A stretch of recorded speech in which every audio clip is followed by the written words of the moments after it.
Light within my heart, light within my thoughts, light within my words. A one and all and everything, blessed and loved, ever be. Welcome. I am Sister Hu. I once attempted a martial arts course. In terms of creating self-defense, I thought it would be good for me to learn some sort of martial arts so that I have some way of defending myself if I had no weapons or anything. And I think I lasted about 3 lessons because I could not remember any of the Japanese language or terminology.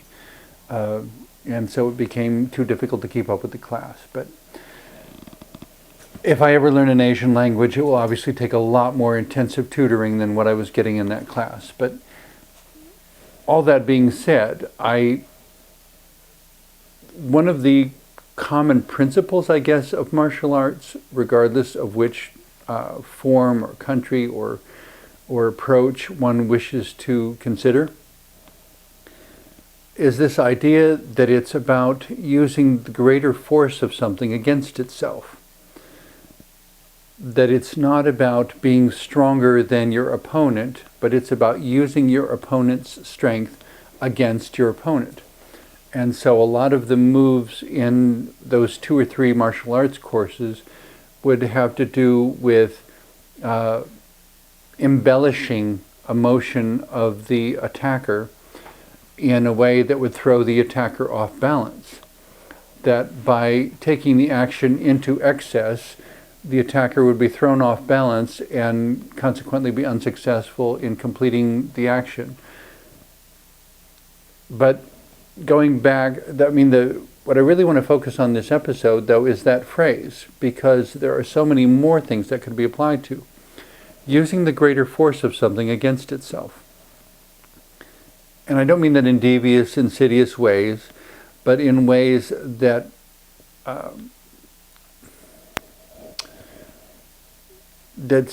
take what could be a negative and turn it into a positive. In one of my monthly newsletters, a similar way I phrased this was turning a fall into a dive. That if you fall off of a high cliff, or if you fall off of the diving board above the swimming pool, instead of flailing all the way to the bottom and hitting the water in a very awkward fashion and maybe injuring yourself, somewhere between when you begin falling and you realize that there is nothing you can do except fall, to move your body into whatever position you need to so that the fall turns into a dive. And you decide how you contact the water or whatever is below. That there may be ways even that you slow your descent slightly by extending legs or holding arms and legs very tightly in so that you fall faster. Or that you fall in a particular direction. Maybe putting resistance on one side so that it begins to bank as if you're sliding to the side as you're falling. Maybe thereby aiming for a bush or a tree or a rope or something you can grab on the way down.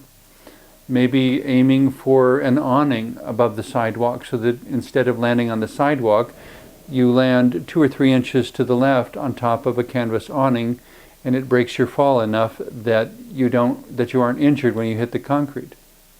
Just maybe winded or bruised, but not actually injured.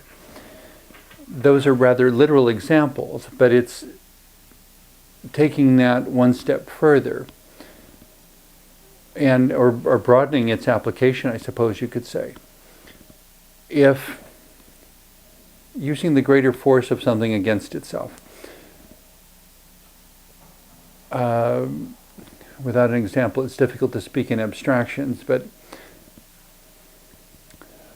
when I was approaching the end of high school, it could have turned into a collision with a very confusing time, where being suddenly dumped out of high school, gee, what do I do now? And suddenly, or when I was finishing college, getting a bachelor's degree in humanities and suddenly I was going to be dumped out and I couldn't live in the dorm anymore. I would be basically homeless. There was my parents' home, but obviously that was only for a limited amount of time. My parents were more of the philosophy that when kids were grown, they were to leave the nest. They were to be gone. They were to be out. And if you were going to stay, you would have to find a job and earn enough money to pay rent or something. There are different opinions on that, but that's a whole nother discussion. The point was, I was being confronted with a situation that I did not have the resources to experience as anything other than injuring. If I had thrown myself into a job of some sort in my local small town, there really wasn't anything there that would pay more than a subsistence level of income, and I would be essentially putting myself in a box and in a restrictive sort of context from which I might never be able to get out. I had to pick something that had more potential than that. I had to turn this fall into a dive and use that to launch myself in a new direction. When I finished college, therefore, my plan from the very beginning, because I saw the limitations of the environment around me, the college I attended was located in a small town in Iowa, and there were not a lot of career possibilities for me there either. Essentially, to do anything with a humanities degree, I needed to go to a larger city, and since there really weren't any large cities in that part of the country, it would probably be in another part of the country. And so I had to make a decision, and I had to recognize that I had perhaps a 2 or 3 month window during which a major change could be made. And so I essentially set in motion the plan that for one summer only, I would take a factory job in the Midwestern area where I grew up, and I would hoard all the money I could, spending as little as every paycheck as possible and putting as much in the bank as possible. And at the end of that summer, I would take that resource and I would pick myself up and drop myself near a large city in another part of the country. And trusting, hoping, praying that by the time the money ran out, I would be able to connect with some sort of opportunity in that larger city that would capitalize upon everything I had learned and the person I had become by developing that education, by developing myself through getting a bachelor's degree in humanities. And so I picked myself up from Iowa and I dropped myself in Colorado. And the first 6 months were kind of an oh my God sort of ride. So my plan at the end of college was to pick myself up and drop myself in Colorado, and figured that once I got there, even once the resources were exhausted, I would somehow find a way to survive there. Because in every place there are poor people, and so very often I would ask myself, how are the poor people surviving? How are they living here? There must be a way. And a way to live more cheaply, a place to live that is affordable, a situation, be it having roommates or renting somebody's spare bedroom in their basement, any number of different things. And often that advice has helped, or that advice, well, not advice, advice to myself, I guess. If I got that advice from anywhere, it was probably from actually reading The Grapes of Wrath in high school, like so many of us have been required to do, and remembering the quote from the character Ma Jode when she says that when you're in need, always go to the poor people because they're the ones who will actually help you. And it's the people who live on the ragged edges of life that frequently find the unconventional ways of making ends meet, of doing what nobody thought could be done, because they're well accustomed to dealing with adversity and with making do with less. So I made the move to Colorado. I was willing to embrace those sorts of radical changes. Later in life, much more recently, when everything fell apart financially, I was once again faced with allowing the same sort of radical shift. Through a very peculiar set of circumstances, before that, there were a lot of growing challenges that seemed more and more indicative of what I was hearing of described as adult autism. And so I searched and searched and searched and asked and asked and asked until I finally found somebody who would grant me a way to do the official testing and find out whether or not I had autism. And by the time the testing was done, I'd been making a list of all the different things frequently ascribed as common symptoms or common expressions of autism. And by the time I met with a clinical psychologist to do the testing, I said, either I need you to explain to me, or either I need you to confirm that I do have autism, or I need you to explain to me how I can have 32 points of commonality with people with autism and not have autism. And when the testing was all completed, he said, no, in 5 out of 6 areas you tested positive for autism, so you do have autism. Well, that explained a lot of the struggles and challenges I'd had throughout life, and gave some minor sorts of suggestions of how I might alter the ways I approach things. And yet, by having an official diagnosis, I also had a way of saying to people that it has been investigated, it has been researched, it has been confirmed. This is really what I am, and this is why I answer and think and act the way I do. And that extra validation allowed people to accept that there really was a compelling reason. Well, through all of that also came up the question of whether, because this is classified as an official disability, what about receiving a disability check each month to live on? And so that was a very long, extended process. And when it was finally granted, because of it being a long, extended process, there was a considerable back payment. But the monthly amount was too small. And so the monthly amount would not allow me to continue living in Colorado. I was still looking for employment because I understand that as time goes on, there are more and more companies that are willing to employ people with autism, but I still have not made an effective connection with any of them. Because I was willing to use the greater force of something against itself, however, I understood the parameter was, this is your tiny little disability check, this is all you're going to get. I understood that there was no way. I checked for 2 or 3 months and I could not find any way that I could live on that small of an amount in Colorado. And so once again, I opened myself to the possibility of moving 2,000 miles away in order to find an affordable life for an openly gay person with autism. Surprisingly, there was an economically depressed area where I could take the back payment, all this money that had accumulated tentatively, potentially, while we were going through the process of being awarded disability, and I could use it to purchase a house in a depressed area and then have my federal disability check sent there, so that for the first time in my life, it would be a combination of circumstances by which I would potentially have the ability to survive.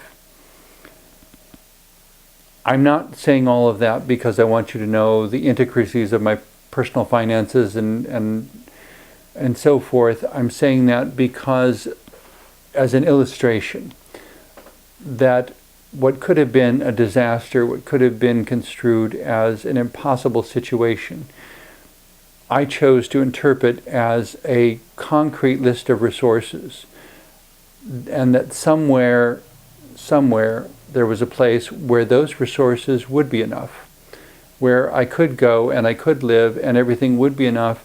And once it was enough, I could at that point use that as a launching pad to begin to build towards something else. I could investigate online career positions. I could investigate using my computer across the internet to do things that wouldn't be available in the local community. I could work on book manuscripts. I've been told since grade school that I'm an exceptional writer, that there is something about my attention to detail within a book manuscript that, and my sensitivity that is exaggerated, if you will, to where in interpersonal interaction, my sensitivity to emotion is so exaggerated and so embellished and enhanced that it is sometimes overwhelming. And so I may choose to do my shopping late at night when there aren't any crowds in the store,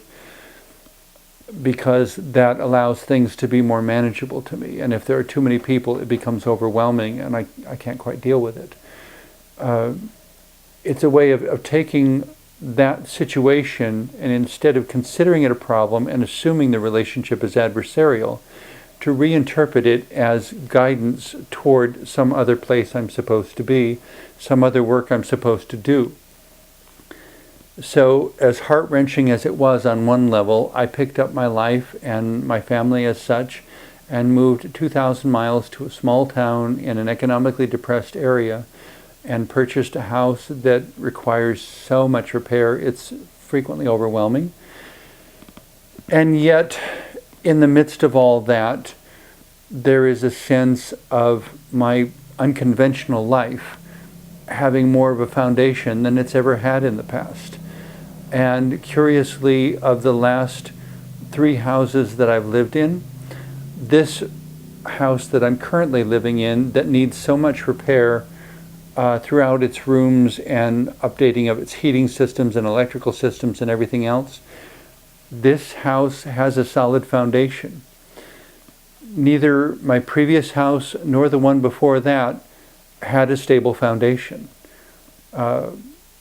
Ironic, perhaps, allegorical, metaphorical, some people would say that maybe there was a correlation, that because those places didn't have a secure foundation, maybe they didn't have a secure future in the long run anyway.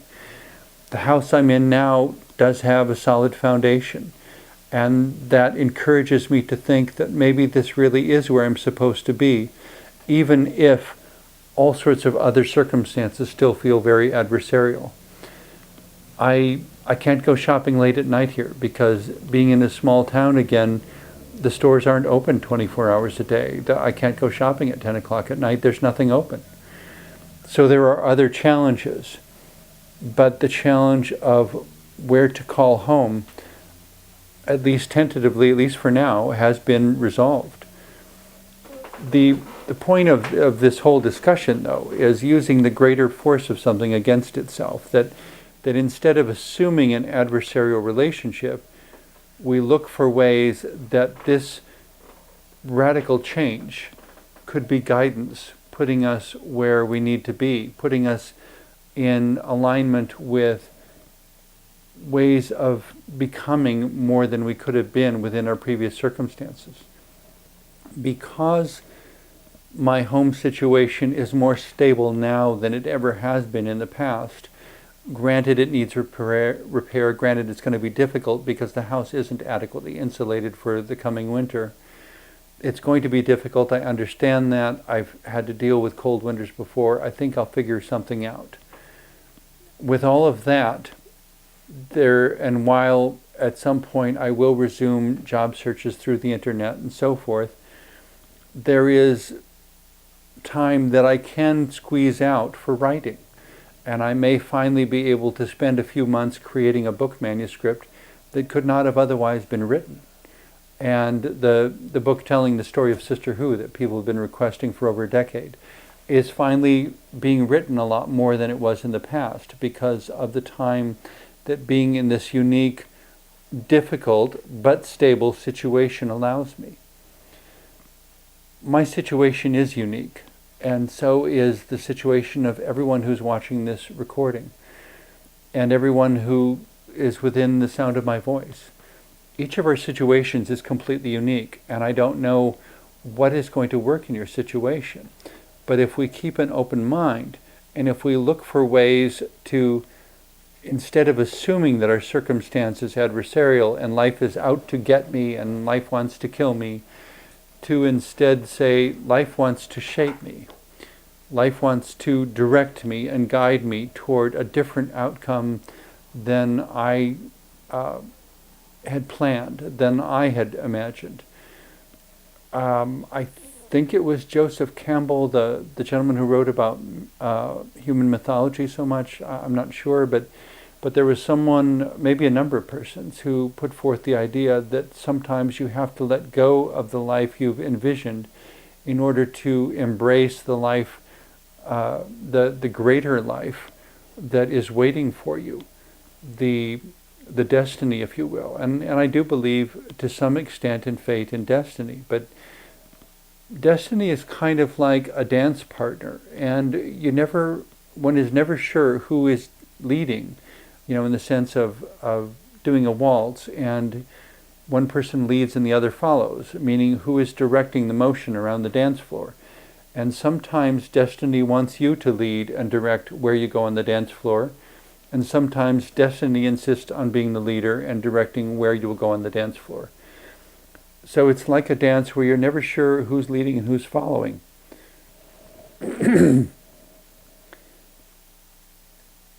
But you have to keep dancing as long as the music is playing and see where the dance goes. But if you want to lead, but the other person or destiny itself is doing the leading, it's time to accept that this may be a season for following where life is leading.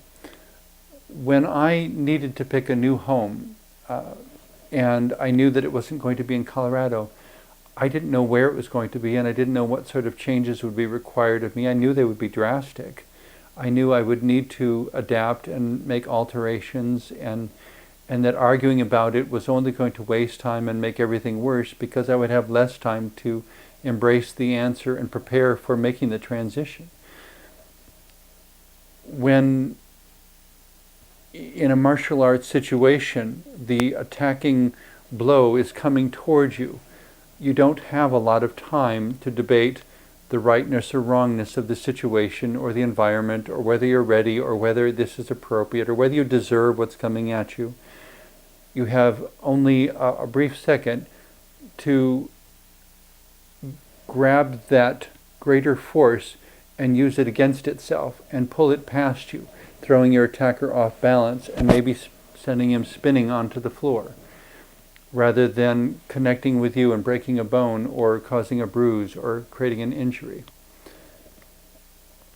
Using the greater force of something against itself is a way of de-escalating the violence, of dissipating the violence, of dissipating the force, of not absorbing the force as an injury, but of allowing the force to simply be guidance, that because this is coming this way, I will move this way, and I will not feel the painful brunt of the force, because I am willing to interact with it in a collaborative fashion rather than stand my ground and attempt to absorb the force of the blow, because I may not be strong enough to do that. I pray that these thoughts are helpful to you in your own challenges and situations. It seems life is forever pitching curveballs and giving us difficult things to deal with that we never imagined we would deal with. The most unlikely people getting hit with diagnoses of terminal diseases and all sorts of things, car accidents, anything could happen. In all of that, human ingenuity gives us the power to transform that greater force into a powerful force of creativity. Thank you very much for watching. May you be blessed in all you do and are.